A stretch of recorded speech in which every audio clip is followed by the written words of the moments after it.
सुगंधित हो जीवन में सुगंधित हो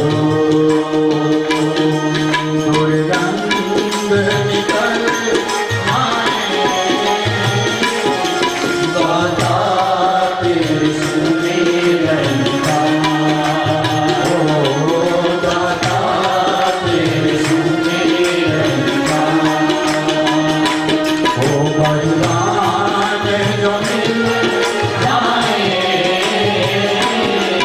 मुरझाई कली मन की वो मुरझाई कली मन की एक आने में दिल जाए दाता तेरे सुमिरन का ओ दाता तेरे सुमिरन का ओ दाता तेरे सुमिरन का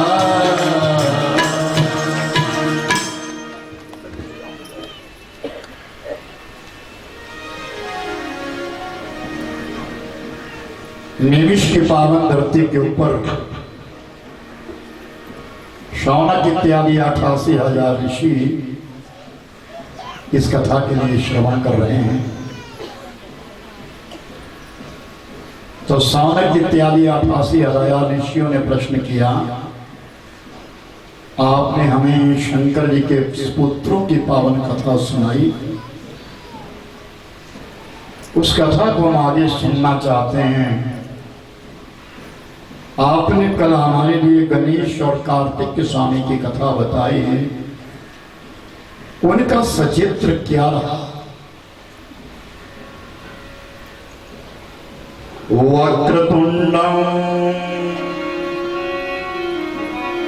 महाकाय कोटि सूर्य समप्रभा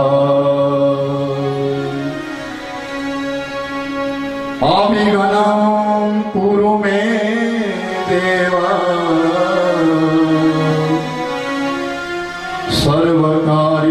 सर्वकार्येषु सर्वदा।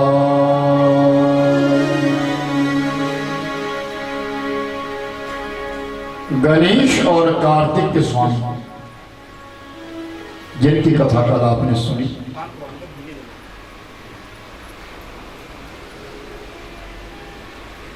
दोनों पुत्रों का परिपालन हो रहा है।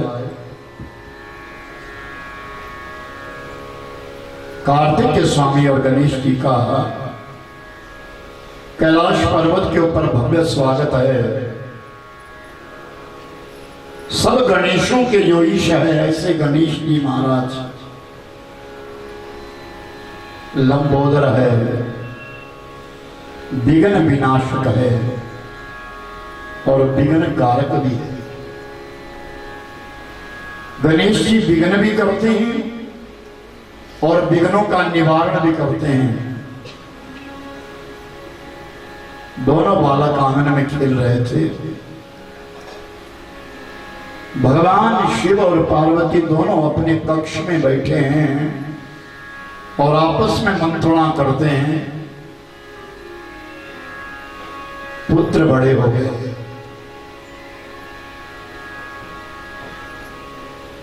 विवाह करना चाहते, और ये बात दोनों के कान में आ गया।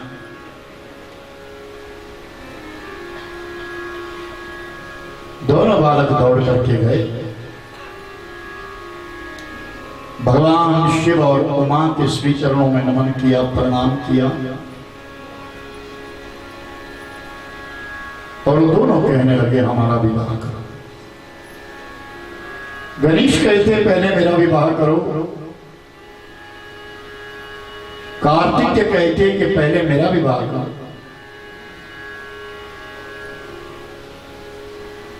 भगवान शिव और पार्वती दोनों धर्म संकट में फंस गए। जिसका विवाह पहले करेंगे दूसरा नाराज हो गया।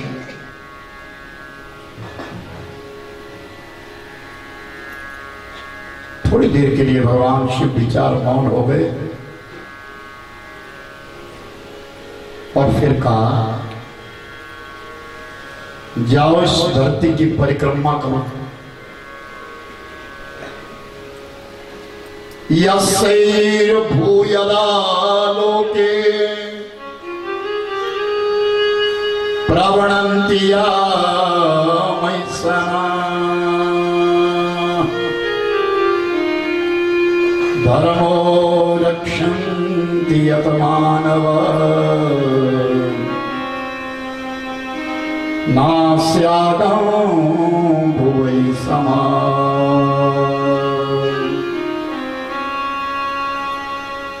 जाओ, ये भूधरा है, पृथ्वी है, इसकी परिक्रमा करो। जो परिक्रमा करके सबसे पहले आएगा उसका विवाह हो जाएगा। इतना सुनना ही था कि कार्तिक के स्वामी उठे और अपने वाहन को बुलाया। कार्तिक के स्वामी का वाहन है मयूर, मोर। और मोर से कहा कि चलो। स्वामी कार्तिक मोर के ऊपर विराजमान हुए और उड़ गए। इस धरती की परिक्रमा करने के लिए चले गए। गणेश विचार करते हैं, मैं परिक्रमा कैसे करूंगा? मेरा वाहन तो मूसक है, चूहा है, उसकी चाल कहां? लेकिन गणेश की बुद्धि क्या आता है। स्नान किया और कमंडलों में जल लेकर के चले गए। बहुत सारे बेलपत्र लाए, सुगंधित पुष्प लाए और शिव और पार्वती को एक स्थान पर दोनों को बिठा करके पूजा किया। अपने माता पिता की पूजा की, चरणों में प्रणाम किया और 7 परिक्रमाएं करी। और 7 परिक्रमाएं करने के पश्चात चरणों में दंडवत प्रणाम किया। फिर कहा, पिता अब मेरा विवाह कर। भगवान शंकर जी ने कहा कि जाओ परिक्रमा करो ना, तुम्हारा भाई परिक्रमा करने के लिए चला गया है, तुम भी जाओ। जो पहले आ जाएगा उसका विवाह हो जाएगा। प्रभु मैंने तो 7 परिक्रमाएं करी, कहां करी? तो गणेश कहते, क्या शास्त्र मिथ्या है? मातृतीर्थम पितृतीर्थम तीर्थम स्यादयवका यदस्मात्रैर परिक्रमा भूमि परिक्रमा यदफल। क्या ये ग्रंथ मिथ्या है? ये शास्त्र मिथ्या है जिनमें ऐसा लिखा गया है कि जो अपने माता पिता की परिक्रमा करता है उसको धरती की परिक्रमा करने का पुण्य मिलता है? क्या धर्म ग्रंथों में ऐसा लिख नहीं? तो भगवान शंकर जी मूक हो गए। ये बात तो सत्य है कि जो अपने माता पिता की सेवा करता है, शरणागति लेता है, उसको पृथ्वी की परिक्रमा करने का पुण्य मिलता है।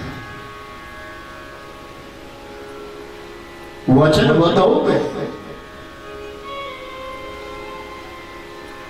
इस धरती के ऊपर एक प्रजापति थे जिनका नाम था विश्वरूप। उसके 2 कन्या,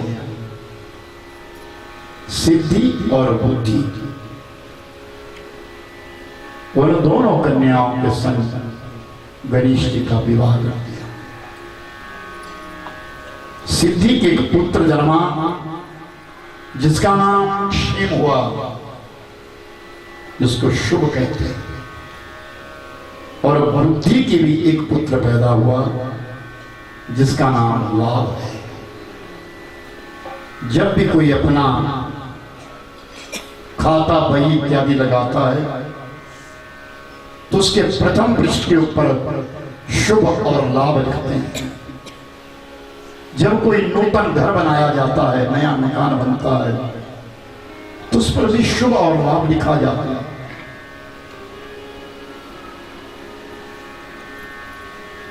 गणेश जी के 2 पुत्र पैदा हो गए और कई वर्षों के पश्चात कार्तिक के स्वामी इस धरती की परिक्रमा करके लौट रहे हैं। और जैसे कैलाश पर्वत को चढ़ने लगे तो ऊपर से देवर्षि नारद जी नीचे उतर रहे हैं। और नारद जी को देख करके कार्तिक के कहते, नारद जी आना, हमारा विवाह होना है, आप हमारे विवाह में आना।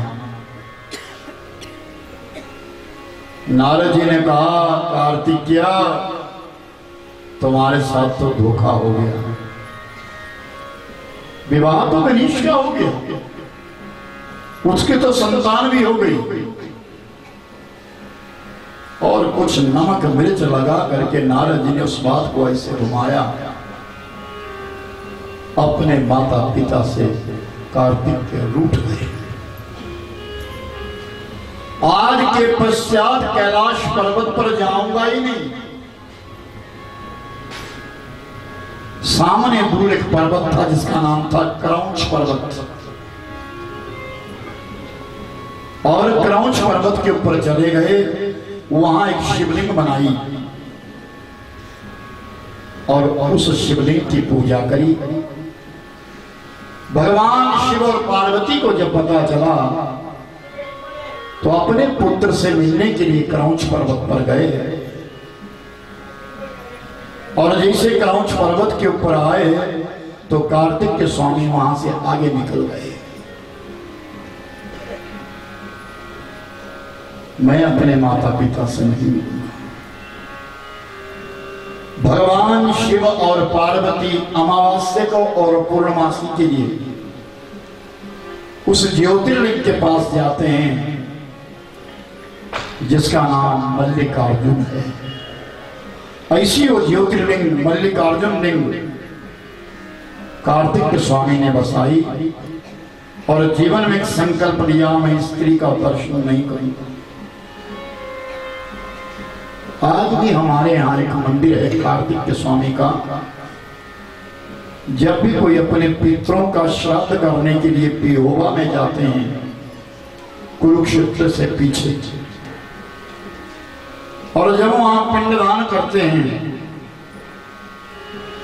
अपने पितरों की गति करने के लिए पिंडदान करते हैं, तो वहां के पांडा लोग कहते हैं कि अब ये पिंडदान हो गया, यहां तेल खरीद लो और पीछे तेल वाला मंदिर है, उस मंदिर में जाकर के तेल चढ़ा दो।